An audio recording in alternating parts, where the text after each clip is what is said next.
आइए अब हम रुक कर रहे हैं अगली खबर की ओर। 13 दिसंबर को मध्य प्रदेश सरकार के 2 साल पूरे हो गए। इसके बाद आज 16 दिसंबर को मोहन कैबिनेट की अहम बैठक आयोजित की गई। बैठक में लिए गए फैसलों ने साफ कर दिया कि सीएम मोहन यादव अपने इस कार्यकाल को सिर्फ घोषणाओं का नहीं बल्कि स्ट्रक्चरल रिफॉर्म और लॉन्ग टर्म फैसलों का कार्यकाल बनाना चाहते हैं। कैबिनेट बैठक में सबसे महत्वपूर्ण निर्णयों में से एक था सरकारी कर्मचारियों के पदों में स्थायी और अस्थायी का भेद खत्म करना। ये बहुत बड़ी बात है, जिससे कर्मचारियों को अधिक सुरक्षा और समानता का एहसास होगा। इसके अलावा राज्य की प्रमुख जल ऊर्जा परियोजनाओं पर भी फोकस किया गया। कैबिनेट ने बसअनिया और राघवपुर अपर नर्मदा परियोजना के डूब प्रभावितों के लिए 1782 करोड़ रुपए का विशेष पैकेज मंजूर किया है। करीब 5,512 करोड़ रुपए लागत से बनने वाली इस परियोजना से अनूपपुर मंडला डिंडौरी में 71,967 हेक्टेयर भूमि पर सिंचाई हो सकेगी। 125 मेगावाट बिजली उत्पादन और आदिवासी कृषि क्षेत्रों में सीधा आर्थिक असर होगा। मुख्यमंत्री ग्राम सड़क एवं अवसंरचना योजना के तहत 2025-26 वित्तीय वर्ष के लिए मापदंडों का निर्धारण किया गया, जिससे लगभग 3,810 कार्यों को मंजूरी मिलने की संभावना है। और इसके साथ ही भोपाल इंदौर मेट्रो रेल परियोजना के संचालन और रखरखाव के लिए 90.67 करोड़ रुपए के बजट प्रस्ताव को भी हरी झंडी दिखा दी गई है। मुख्यमंत्री उद्यम क्रांति योजना को 2026 से 2031 तक निरंतर रखने की स्वीकृति दी गई है, जिसमें प्रदेश के 18 से 45 वर्ष के युवाओं को स्वरोजगार के लिए 50,000 से लेकर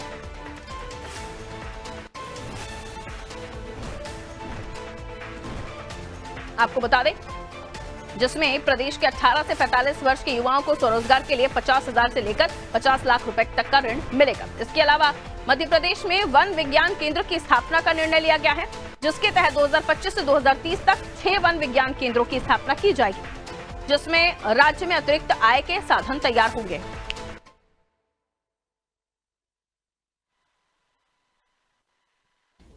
आज मुख्यमंत्री डॉक्टर मोहन यादव जी की अध्यक्षता में कैबिनेट की बैठक संपन्न हुई है, जिसमें कई महत्वपूर्ण निर्णय लिए गए हैं।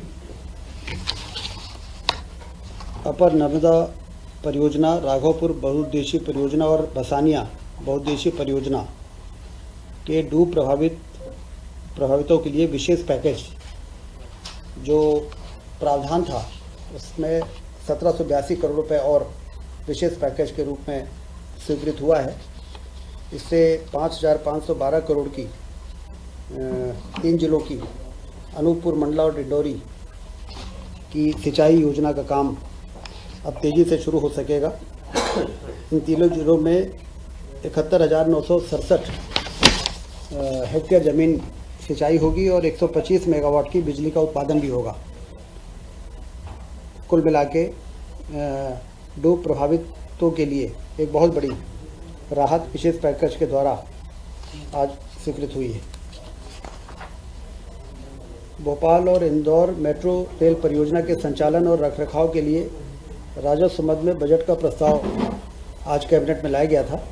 25-26 के लिए 90.67 करोड़ की राशि का प्रावधान किया गया है, क्योंकि जैसा भारत सरकार के साथ MOU होता है कि आमदनी और व्यय में जो अंतर होता है उसको राज्य शासन को वहन करना पड़ता है।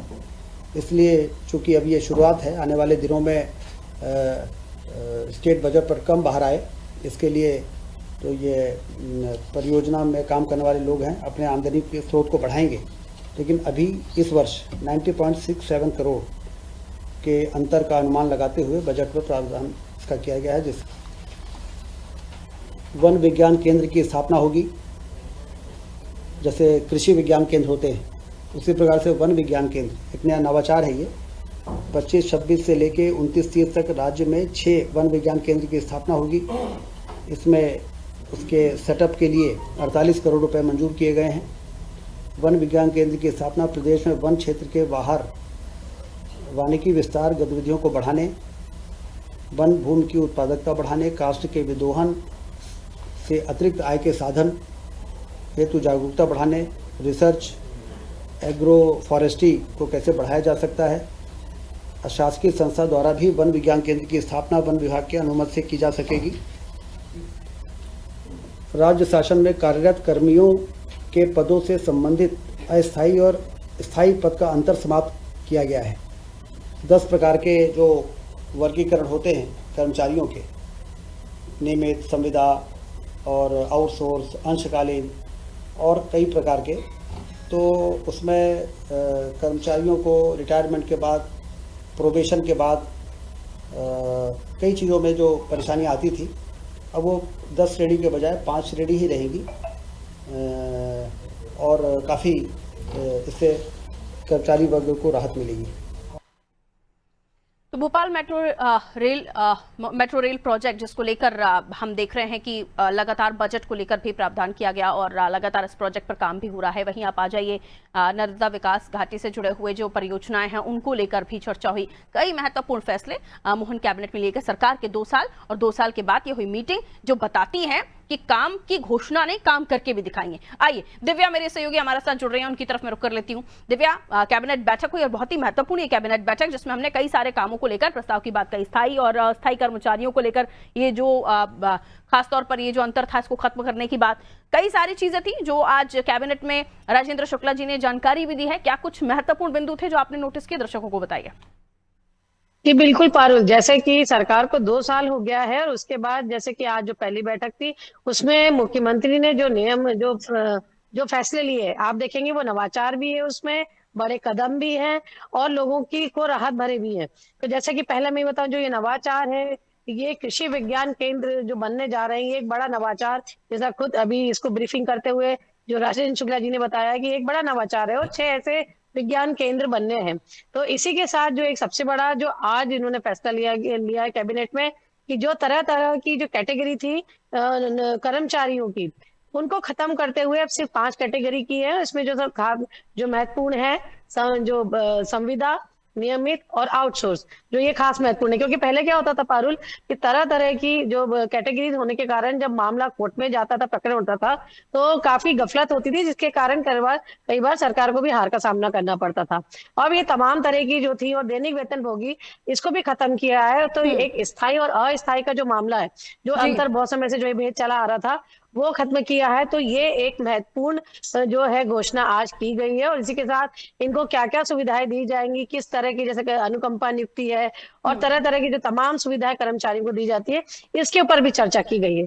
इसी के साथ जो आज एक और महत्वपूर्ण जो फैसला लिया गया है, जो रघुवर और बसानिया जो परियोजना चल रही है, जो नर्मदा प्राधिकरण की जो एक बहुउद्देशीय परियोजना है, इसमें जो डूब क्षेत्र में जो लोग आ रहे हैं, जो पीड़ित है, उनको ज्यादा राहत देने के लिए 1782 करोड़ का पैकेज जारी किया गया अलग से। तो ये काफी महत्वपूर्ण है। जो जिन्हें पैकेज मिल रहा था उनको और राशि बढ़ा के दी जा रही है। इसके साथ जो एक और महत्वपूर्ण जो घोषणा हुई वो मेट्रो के लिए हुई, जो इंदौर और भोपाल में जो मेट्रो चल रही है। 90 करोड़ से भी ज्यादा का जो बजट है वो मेट्रो रेल परियोजना के लिए स्वीकृत हुआ है। बहुत शुक्रिया जानकारी के लिए दिव्या मैं डिटेल में बता रही थी। तो 90 करोड़ से ज्यादा का जो बजट है वो मेट्रो रेल के लिए स्वीकृत हुआ है। आप जानते हैं metro rail project, Indore Bhopal metro rail project जो है वो चल रहा है और एमवाय अस्पताल इंदौर का नया निर्माण करीब 773 करोड़ की लागत से होना। सरकार ने खेल उपलब्धियों के लिए पुरस्कार और सुविधाओं की घोषणा की। कई सारे अहम फैसले, नियमित, संविदा, आउटसोर्स, ये सारी चीजें